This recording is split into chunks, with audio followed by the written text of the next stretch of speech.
Hey there everyone, on this episode of TJ's Reef, we're going to cover something that a lot of reefers have battled or might battle in their tanks, and that is red slime algae, also known as cyano. Stay tuned.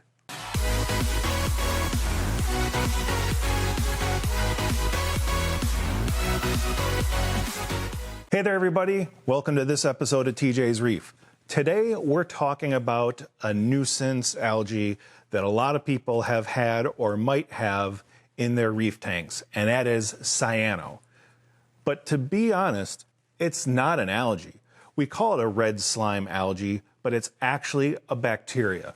Its full name is Cyanobacteria. Now, Cyanobacteria isn't something new. In fact, most scientists agree that it's one of the oldest living organisms on the planet.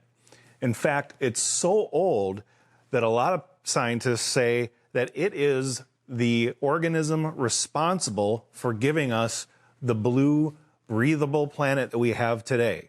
Now, how can something as detrimental to our tanks as cyano be a good thing?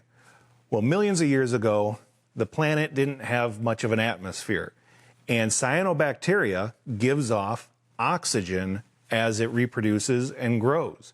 The theory is that cyano is very prevalent throughout the world, and it released a lot of oxygen, creating the atmosphere that we now have today. Now, even though it has done good in the past, the way past, it's not something we want around today. In fact, it can be a nuisance in your tank, and it can be deadly to people. In fact, studies have shown that people that live near bodies of water that have a lot of cyano in it actually have a higher risk of developing ALS. Not good. But we're not going to talk about that today. We're talking about cyano in our reef tanks. Now, why am I even bringing this up? Well, it's because I had to deal with it. I had both red and green cyano in my tank not too long ago. Now, where did it come from? Why did I get it? And how did I get rid of it? In most tanks, people develop cyano because of a combination of things. The first being excess nutrients. For whatever reason, somebody's tank parameters go out of line and they get an abundance of nutrients in their tank.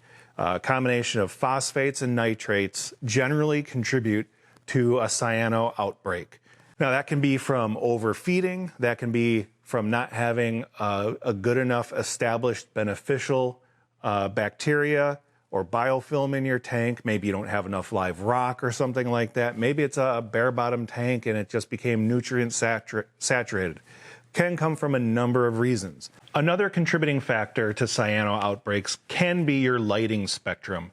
If you have too much in the red spectrum in your tank, that can lead to a cyano outbreak or make it worse. So try to limit the amount of red spectrum lighting that you have in your tank.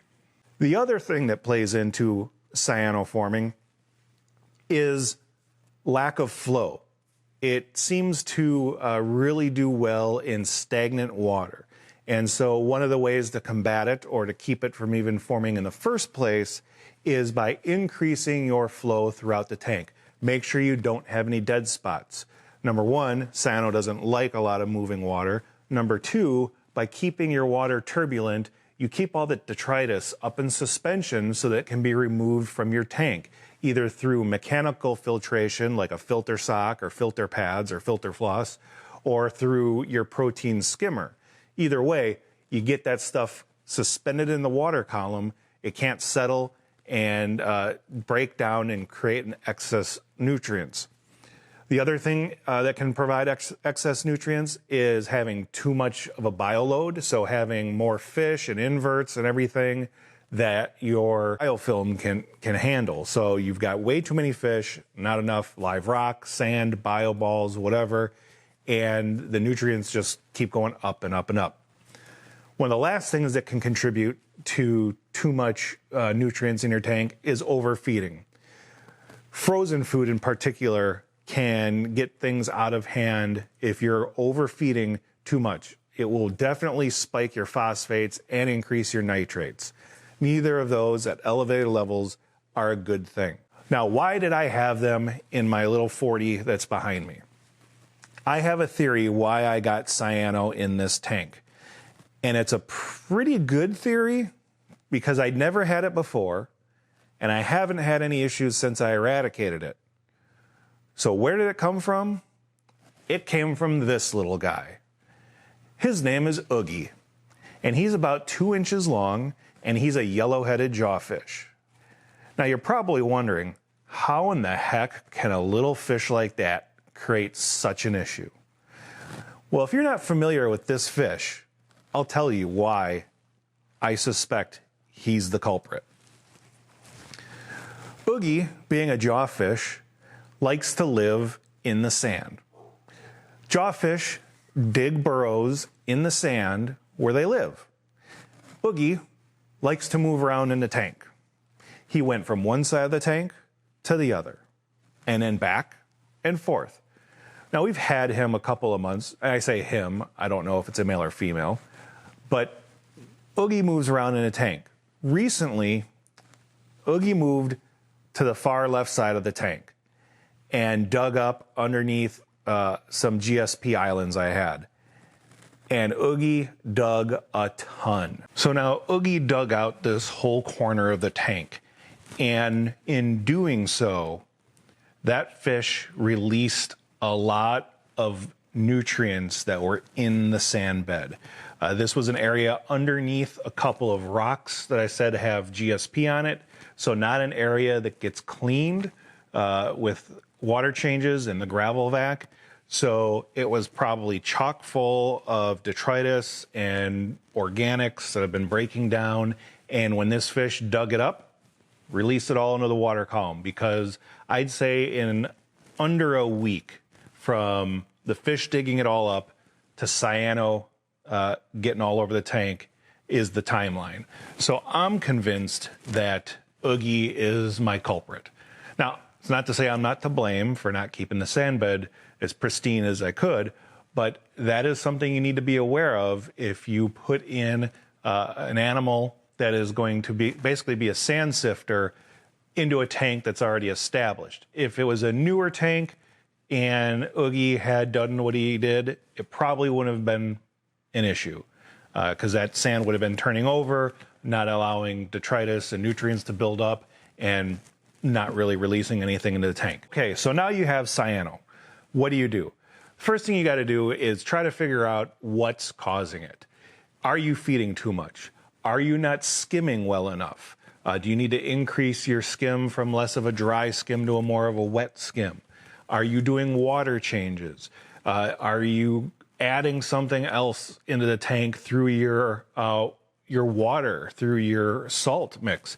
If you're not using RODI water, you should be, and you might want to check out my water quality video up there. You can click that to see why you need RODI water. Because if you're not adding pure water to your tank, you're probably adding something you don't want in it. So I mentioned skimming, I mentioned your water. Check your salt. Make sure you don't have your salt mix adding things like phosphates to your water. When you make salt water to a water change, test it.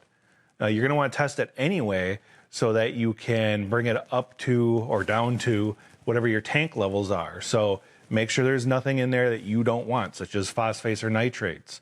Outside of that, clean your sand bed if you have a sand bed. Make sure you get detritus out of there. Increase the flow in your tank. Make sure you don't have any dead spots.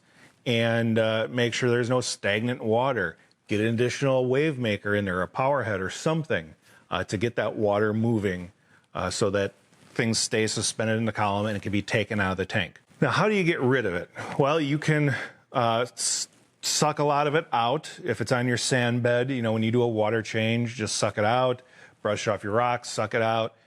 Make sure you address the nutrient issue. Or what I did is I used a product called Chemiclean. Now, this is a widely used product to treat cyano. In essence, it's an antibiotic. It's based on my research, I've found that it's basically erythromycin. So it's an antibiotic for your tank. and it wipes it out in about 48 hours. So here's what I did, is I followed the directions to a T. You get the the Chemiclean, you turn off your carbon, you dial your skimmer basically off, and then you dial it back up after you add the Chemiclean to your tank, because the second you add that stuff to your tank, your skimmer goes crazy. It just starts overflowing like crazy. So turn your air all the way off, add your Chemiclean per the directions, and then slowly dial your skimmer back on to where it's just starting to skim again.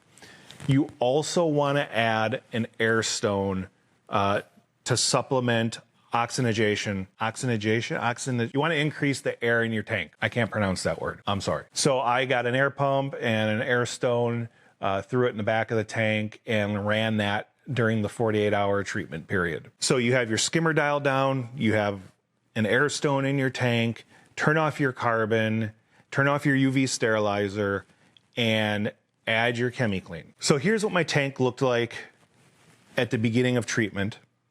You can see I have both red and green, and it's pretty bad. It's all over the rocks.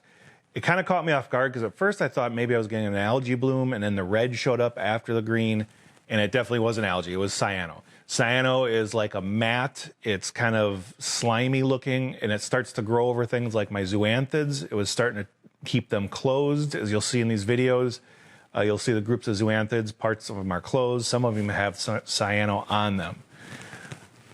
After 14 hours, significant reduction in red, and the green cyano was almost completely gone at this point. You'll see here it's looking much better. Some of the zoanthids are starting to open up again, and everything's looking great. Now we move to 24 hours. Green's all gone. A little bit of the red hanging out yet. Most of the zoanthids are opened up at this point.